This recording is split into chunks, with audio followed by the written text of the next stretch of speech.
Okay. Hey guys, welcome to Kids 20. First we'll hear from Miss Elaine and then have a song. Hey boys and girls of Gorman, we have a special holiday coming up this week. It's not a wacky holiday, it's a wonderful holiday. It's Thanksgiving. Oh, what a wonderful time to be thankful for all the wonderful gifts that God has given us of our families, our friends, our church, our homes, our parents, so many wonderful things. I know Thanksgiving may be a little bit different this year. Our family is celebrating differently. Instead of 25 people, each family will be in their little small family groups in their own homes. That's going to be different, but we're doing it safely because we want this virus not to spread, but to go away. So however you're celebrating Thanksgiving this year, that's just a wonderful holiday. Not wacky, just wonderful. Talking about gifts, we're going to talk about today in our Bible study talents and gifts. Gifts that are bestowed upon us by God. Now, talents in this story, and our story is from Matthew 25, verses 14 through 30. It is a parable. A parable is a story that has two meanings. There is an illustration meaning that may be using a talent in one way in this story, but it also has another meaning using the word talent in another way. Okay, let's get started in our story from Matthew. Talents in the Bible was money. One talent weighed about 75 pounds and was worth more than $1,000. Jesus tells the story of a master who had 3 men that he gave talents to. Talents meaning, I'm going to reach in my little box here, meaning money. So the first man, he gave 5 talents. The next man, he gave 2 talents. And the last man, he gave 1 talent. So the master came back after a period of time had passed to see how these men had used their talents. What had they done with the gifts that they had been given? Well, the first man who had the 5 talents, he had done well with his talents.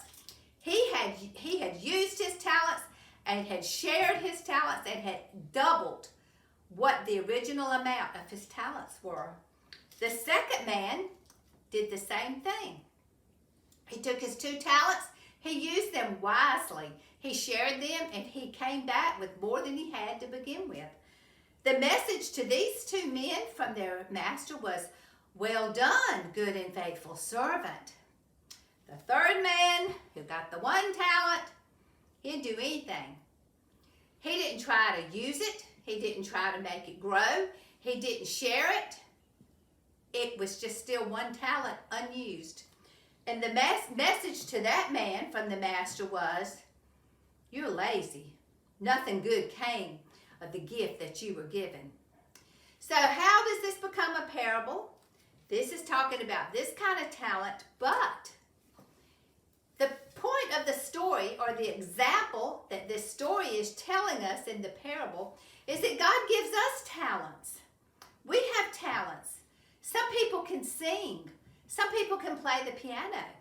Some people are very good at art. Some people are very good at sports. Some people are good listeners. Some people are good at just loving people. Some people are good at just helping people. So God gives us all talents. He wants us to use them, those kind of talents. So this story is telling us that the example is, if we don't use the talents that God gives us, they're of no value to him. Like the man who did nothing with his 1 talent came up empty. So the talents that we have that God gives us, whether it be music or art or sports, whatever it is, we need to use those talents for Jesus. We need to, if we can sing, we need to sing Jesus' praises. If we're a good listener, we need to be there for people when they're in need. If we're just a good worker, we can go around and help people that need things done, maybe in their home or just whatever needs are. Everybody has these gifts of talents, but we got to use them. Now you may be thinking, well, I'm just a kid. How am I going to have talents that I can use? Well, I can tell you from my experience that you have talents. Because when I came to Gorman, I had left my church that I grew up in all my life. I was there like you at Gorman. I was the child in that church. I got married in that church. My children went to that church. But then I left that church to look for a new church, and I came to Gorman. It took me a little while to, feel like I was there and able to use my talents there. So I decided to work with children, and you blessed me so much, you precious children. You would hug me, and you would tell me you loved me. You might tell me you liked my shoes. You might tell me the sweetest things. And it encouraged me. I felt loved and felt so much a part of Gorman after you used your sweet, loving talents and shared them with me. So just because you're children doesn't mean you don't have talents you can be using for Jesus. You do. You have those gifts. You need to be using them and not hiding them like that one talent man did. Our Bible verse today, our memory verse, is 1 Peter 4:10. Oh, it says exactly what we talked about. Each of you should use whatever talent you have received to serve others as faithful stewards of God's grace in its various forms. 1 Peter 4:10. So think about this week. Be grateful for the gifts on Thanksgiving that you have. Think about how you can use your talents that God gave you to serve Him. You all have them.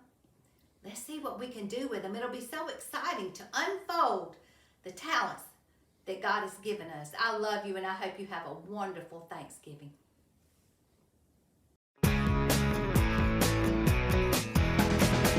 Don't be a turkey, just say thanks. Don't be a turkey, just say thanks. Don't be a turkey, just say thanks. Be thankful in your heart for everything. Don't be a turkey, just say thanks. Don't be a turkey, just say thanks. Don't be a turkey, just say thanks. Be thankful in your heart for everything. 10 men with diseases came one day to Jesus. He healed them and then told them to go to the priest and show them. All 10 walked away, but only one came back to say, oh, thank you, thank you, thank you, Lord Jesus. Don't be a turkey, just say thanks. Don't be a turkey, just say thanks. Don't be a turkey, just say thanks. Be thankful in your heart for everything. Don't be a turkey, just say thanks. Don't be a turkey, just say thanks. Don't be a turkey, just say thanks. Be thankful in your heart for everything. Many people still today don't remember what to say when Jesus answers prayer and shows us how much He cares.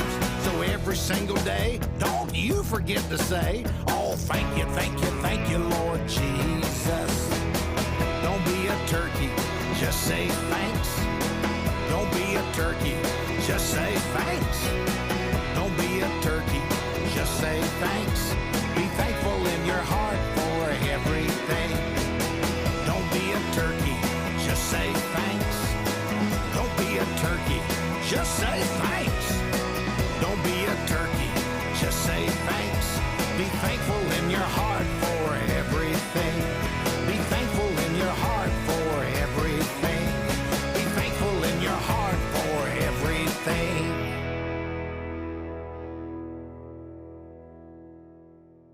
Be sure to tune into our worship service with music and Pastor Ted preaching.